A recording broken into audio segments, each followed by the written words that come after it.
I told her everything I had suffered from my father.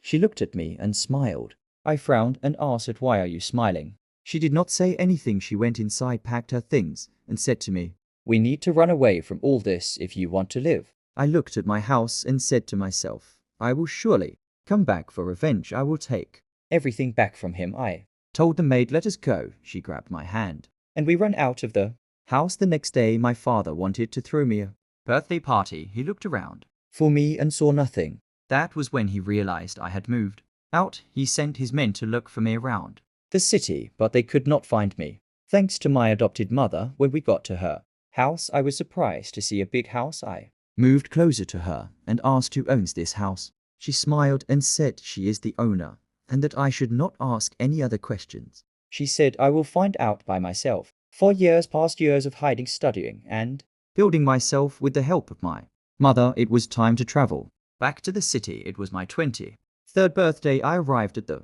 airport and my mother was waiting for me. I hugged her tightly and she smiled and welcomed me warmly. We drove back to her apartment. When I entered, I was shocked. The place was beautifully decorated. I asked, "Mother, is all this for me?" She smiled and nodded, "Yes, my son." Before I could say anything, I saw many people singing a birthday song for me. I joined them, singing. After cutting the cake, I walked around the house I had left 4 years ago. I saw a beautiful girl standing in a corner drinking alone. I could see sadness on her face. I walked up to her and said hi. She smiled and replied, "Hi, handsome." I smiled and asked, "Why are you drinking alone?" We talked for hours. Later, she stood up and said she was leaving.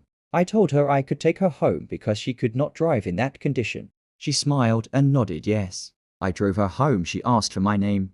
I smiled and said, "Do not worry, if we meet again I will tell you." She smiled, said goodbye, and left. I returned home and met my mother asleep. I closed her door and went to my room. I lay on the bed thinking about how to start my revenge. I wanted to take back everything my father stole from me. I fell asleep. 2 days later, my mother called me and asked what is next. I looked at her and said, "It is time for revenge, but I need someone powerful by my side." She smiled and said, "Do not worry." She gave me a letter and said, "Go to the F-28 company and ask for Lisa. Just give her the letter." I rushed to my room, changed my outfit, and went to the company. I asked the receptionist for Lisa. She asked if I had an appointment. I said no. She refused to let me in. I begged her, but she called security. They tried to drag me out. Suddenly, someone stopped them. I looked back and saw the same girl.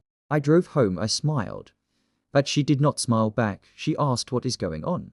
The receptionist explained everything. She told the receptionist to return to her post. She looked at me and asked, "How do you know my name and where I work?" I smiled and asked, "Are you Lisa?" She frowned and said, "Yes." I stepped closer and handed her the letter. She opened it and read. She looked up and asked, "Are you Alex?" I nodded yes. She dropped to her knees and apologized. She said, "I am sorry, sir. I was told you would come tomorrow."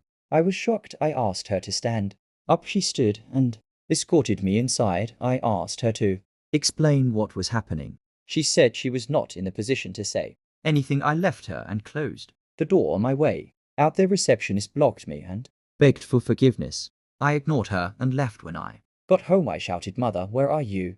There was no response. I walked into the living room. An old man was sitting there, while my mother stood beside him. He looked old enough to be her grandfather. I asked, "What is going on?" She said, "Nothing." The man asked me to sit. I looked at my mother and she nodded. I sat down. He said, "Young man, she is not your mother. She is the maid I assigned to take care of you when you were with your useless father." I stood up in shock. I asked, "Who are you and how do you know my father?" He smiled and said, "I am your grandfather." "My daughter is your real mother," I shouted in anger. "So my mother is your daughter, and you abandoned her to that killer?" He apologized. He said he warned her not to marry my father. She refused and left the family. He said it took him years to find her. That was why he assigned her to protect me. I calmed down and sat again.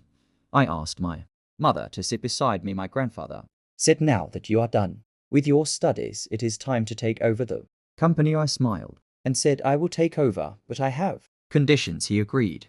I said, "This woman will remain my mother, and my late mother's shares should be given to her." He agreed. He said I would start on Monday at Henry Mansion. Henry shouted at his men for failing to find me for 4 years. They apologized, but he was furious. His daughter entered and told him F28 postponed the signing, she said. A new CEO would resume on Monday. Henry asked who she said the chairman. Grandson Henry said they must get close to the new CEO. His daughter promised she would at F28 company. The staff gathered to welcome the new CEO. My car arrived. I stepped out and met Lisa. She smiled and welcomed me. I greeted everyone. I stopped in front of the receptionist. She was shaking. I asked Lisa to bring her to my office. She agreed. 10 minutes later they entered. I asked them to sit before I spoke. The receptionist started begging